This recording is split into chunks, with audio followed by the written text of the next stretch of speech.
오늘 밤 상감마마께서 수건 박씨와 동침하셨습니다. 승정원 관리의 붓끝이 떨렸습니다. 그는 매일 밤 이 기록을 남겨야 했습니다. 왕이 누구와 몇 시에 얼마나 오래 함께했는지까지. 이것은 왕실의 가장 은밀한 비밀이 아니었습니다. 오히려 반드시 남겨야 하는 공식 기록이었죠. 이런 상황이 벌어진 데에는 아주 충격적인 이유가 있었습니다. 우리는 조선시대를 떠올리면 금욕적이고 엄격한 사회를 상상합니다. 남녀 7세 부동석, 유교의 엄격한 예법, 함부로 입에 담지 못하는 금기. 하지만 실제 조선 사람들은 전혀 달랐습니다. 그들은 성에 대해 침묵하지 않았습니다. 오히려 너무나 정확하게 알고 기록하고 실천했던 사람들이었습니다. 왕실부터 시작해 보겠습니다. 승정원일기, 조선왕 조실록, 궁중기록. 이 방대한 문서들 속에는 왕의 동침 기록이 빠짐없이 남아 있습니다. 단순히 오늘 밤 후궁과 함께했다는 수준이 아닙니다. 몇 시에 들어갔고 몇 시에 나왔으며 어떤 후궁이었는지, 심지어 왕의 건강 상태는 어땠는지까지 상세하게 기록되어 있습니다. 왜일까요? 왕이 계승 때문이었습니다. 만약 후궁이 아들을 낳는다면 그 아이가 정말 왕의 자식인지 증명해야 했습니다.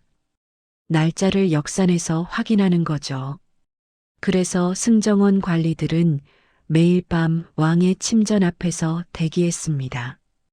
왕이 나오는 순간 시간을 기록했습니다. 이것이 바로 조선의 철저함이었습니다. 더 놀라운 건 의료 기록입니다. 왕이 후궁과의 관계에서 어려움을 겪으면 즉시 어이가 호출되었습니다. 그리고 그 내용까지 기록에 남았습니다. 상감마마께서 오늘 밤 기력이 부족하셨다. 보양이 필요하다는 식으로 말이죠. 현대의 의료 차트처럼 상세했습니다. 양반 사대부들은 어땠을까요? 겉으로는 예법을 강조하고 정숙함을 외쳤지만 그들의 서재에는 방중술 서적들이 가득했습니다. 동의보감에도 방중술 관련 내용이 한 장을 차지하고 있습니다. 단순한 성생활이 아니라 건강을 유지하고 장수하기 위한 양생법으로 여겨졌던 겁니다. 사대부들은 첩을 두는 것도 당연하게 여겼습니다. 법적으로 허용되었고 사회적으로도 문제가 되지 않았습니다. 오히려 자손을 많이 두는 것이 집안의 번영으로 여겨졌죠. 그래서 양반들은 방중술 서적을 연구했고 한의학적 지식을 동원해 자신의 건강을 관리했습니다. 궁궐한 후궁들의 처소, 여러 궁녀들이 모여 은밀하게 대화를 나누는 모습, 긴장감 있는 분위기, 코리언 트러디셔널 PAINTING 스타일, 하이 퀄러티 시너매틱 라이팅, 8K. 궁궐 안에는 더 놀라운 비밀이 있었습니다. 바로 대식이라는 관계였습니다. 궁녀들은 평생 궁궐 안에 갇혀 살아야 했습니다. 결혼도 할 수 없었고 궁 밖을 나갈 수도 없었습니다. 그런 그녀들이 외로움을 달래는 방법이 바로 대식이었습니다. 궁녀와 궁녀가 또는 궁녀와 내시가 맺는 은밀한 관계였죠. 이것은 금지된 사랑이 아니었습니다.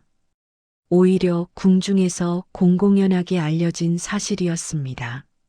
왕도 알고 있었고 관리들도 알고 있었습니다.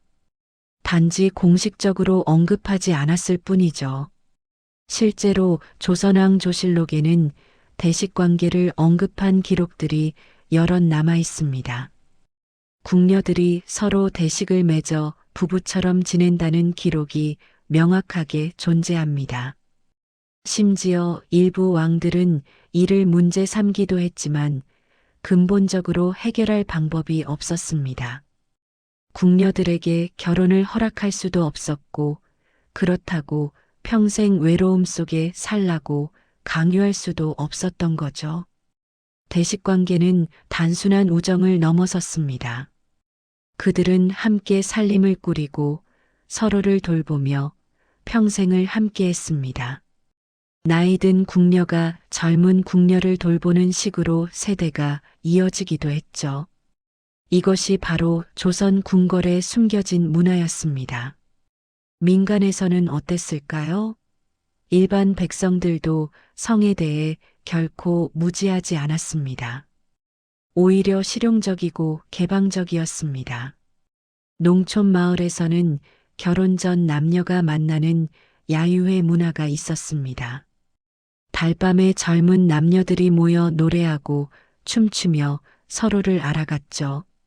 조선 후기로 갈수록 이런 문화는 더욱 노골적이 되었습니다. 한양의 기방 문화가 발달했고 양반들은 공공연하게 기생들과 어울렸습니다. 심지어 기생들의 예술적 재능을 인정받아 시를 짓고 그림을 그리는 문화 교류가 이루어졌습니다.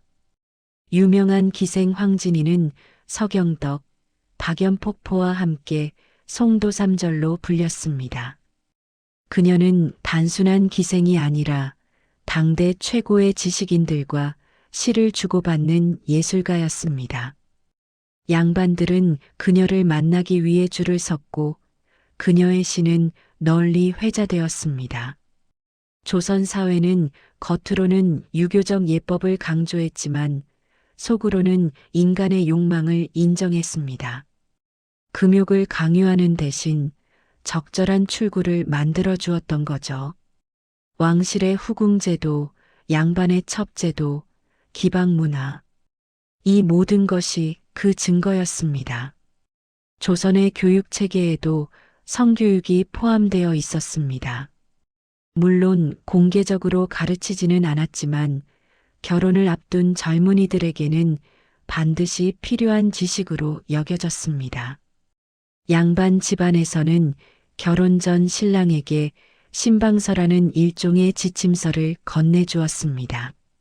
신혼 첫날 밤을 어떻게 보내야 하는지, 아내를 어떻게 대해야 하는지 구체적으로 적혀 있었죠. 단순히 육체적 관계만을 다룬 것이 아니라 서로를 존중하고 배려하는 방법까지 포함되어 있었습니다. 여성들에게도 마찬가지였습니다.